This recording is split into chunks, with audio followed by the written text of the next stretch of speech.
मैत्रिणींनो, लाडक्या बहिणीच्या बाबतीत सरकारनं नेमकी काय खिरापत वाढवून ठेवलेली आहे, नेमकी काय महत्वाची माहिती आहे याबाबत आपण अपडेट जाणून घेऊ. चला पहिले आधी युट्यूब या ऍप्लिकेशनची चक्कर मारू. तर याच्यामध्ये जे काही बातम्या लाडकी बहीण सर्च केलं तर लाडकी बहीण योजना 17वा हप्ता वाटप खुशखबर तारीख आली. 4 तासाच्या आधीचा व्हिडिओ. लाडकी बहीण योजना 3,000 2 हप्ते एकत्र. अनेक मेसेज आले. हप्ते वितरण वेळ माहिती 18 डिसेंबर 2025, 17 डिसेंबर 2025. लाडकी बहीण नोव्हेंबर आणि डिसेंबर 3,000 एकत्र. त्याच्यानंतर लाडकी बहीण, लाडक्या बहिणीसाठी आनंदाची बातमी. आज गुरुवार बहिणीला 3,000 रुपये सोडले. 18 19 डिसेंबर 2 दिवस 17वा हप्ता 3,000 रुपये 18 जिल्हे व 10 बँकेत जमा. पुन्हा आहे का खाली काही अजून. आदिती तटकरे यांची मोठी घोषणा. 3,000 रुपये 18 डिसेंबर. याच बहिणींना 3,000 रुपये. 70 लाख नावे यादीतून काढले. तुमचं नाव लगेच चेक करा. लाडकी बहीण योजना नोव्हेंबर हप्ता 1,500 येण्यास खूप उशीर का?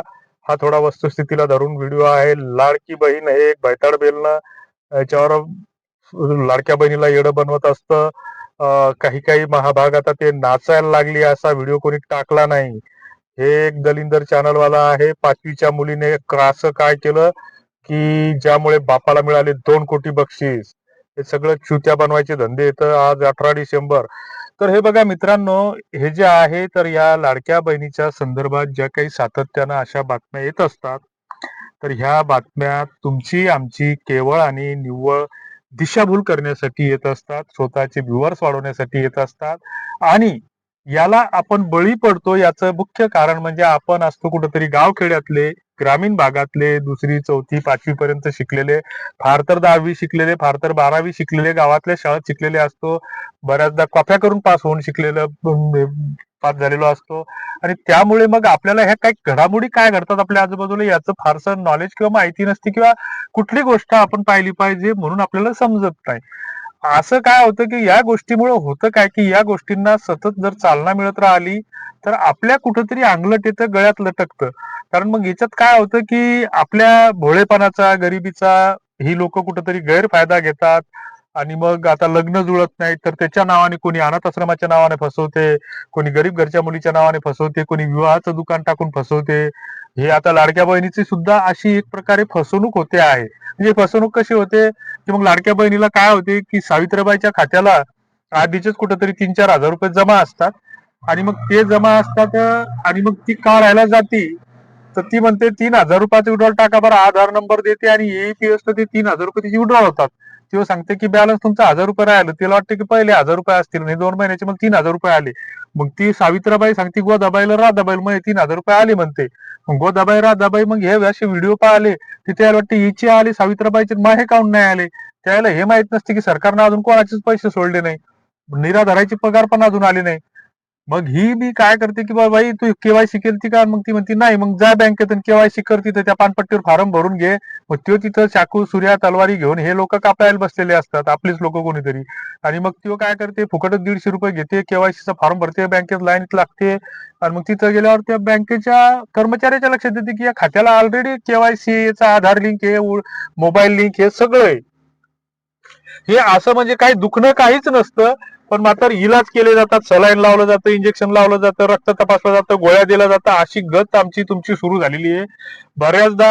आता सध्या जे काही सरकारकडून अपडेट आलेला आहे तर वित्त मंत्रालयाकडून हा पैसा येत असतो. याचा कुठलाही GR निघत नसतो वारंवार की हे GR आला. याची कशी काय GR निघतील प्रत्येक वेळेस? शासनाचं जे परिपत्रक असतं ते पत्रक निघेल की बा आता हे तुम्ही तुमच्याकडे आता या वित्त विभागाला 500 कोटी रुपये पडलेले, त्यातले 250 कोटी रुपये लाडक्या बहिणीला वाटा, 250 कोटी रुपये तुम्ही निराधाराचे वाटा. असं होऊ शकतं. पण हे काय असं झालं तसं झालं ना, आदेश सोडले. जसं काय मुख्यमंत्री आणि अर्थमंत्री या युट्यूबरच्या घरीच जेवायला येतो रोज आणि त्याला सांगतो की नाही नाही मी सोडले आता 3,000 रुपये, उद्या 7 वाजता मेसेज येणार येतं. हे असे फालतूट धंदे येतं. असे चॅनल सबस्क्राईब केले असतील तर अनसबस्क्राईब करा. जे काही 17व्या-18व्या हप्त्याबाबत जे काही सरकारकडून जे काही प्रसिद्धी पत्रक आलेलं आहे किंवा सरकारी सूत्राकडून जी काही माहिती आलेली आहे तर त्याच्यामध्ये 15 ते 30 डिसेंबरच्या दरम्यान कधीही एकत्रितपणे नोव्हेंबर आणि डिसेंबरचा हप्ता देण्यात येईल असं सरकारकडून घोषणा करण्यात आली होती. मात्र सरकारकडे सध्या पैसे नाहीत. मग सरकार एक तर नोव्हेंबरचा एकदा देईल, नाही डिसेंबरचा एकदा देईल, नाही तर मग दोन्ही एकट्या देईल. अजून त्याच्याबद्दल कुठलंच अजून हे झालेलं नाही. आणि सरकार असं काही सांगून बोलून नाही, एखाद्या वेळेस पैसे आले तर त्याला काय सातारा लुटायचं आणि पुण्याला दान करायचं. एखादे आले तर धडाधड काही बहिणीच्या खात्याला टप्प्यान पैसे पण येऊन जातील. आणि मग त्याच्यामुळे हे बाकीचं असं काही करायची गरज नाही. ई केवायसीच्या बाबतीत 31 डिसेंबरची मुदत आहे. त्याच्याबद्दल ज्यांच्या काही पती वगैरे नाहीयेत किंवा विसंगात त्याच्याबद्दल अंगणवाडी मार्फत किंवा सीएससी वर त्याचे अपडेशन टाकणार आहेत. त्याबाबतही वेगळ्या गाईडलाईन येतील, त्याची आपोआप चर्चा होते. विनाकारण कुठेही कुणाकडे चक्रा मारायची काही गरज नाही. तर असं सध्याकडे तरी सरकारकडून असे काही पैसे वितरित होण्याबाबत अजून तरी कुठला निर्णय झालेला नाही किंवा पैसे आलेले नाहीत कुणालाच.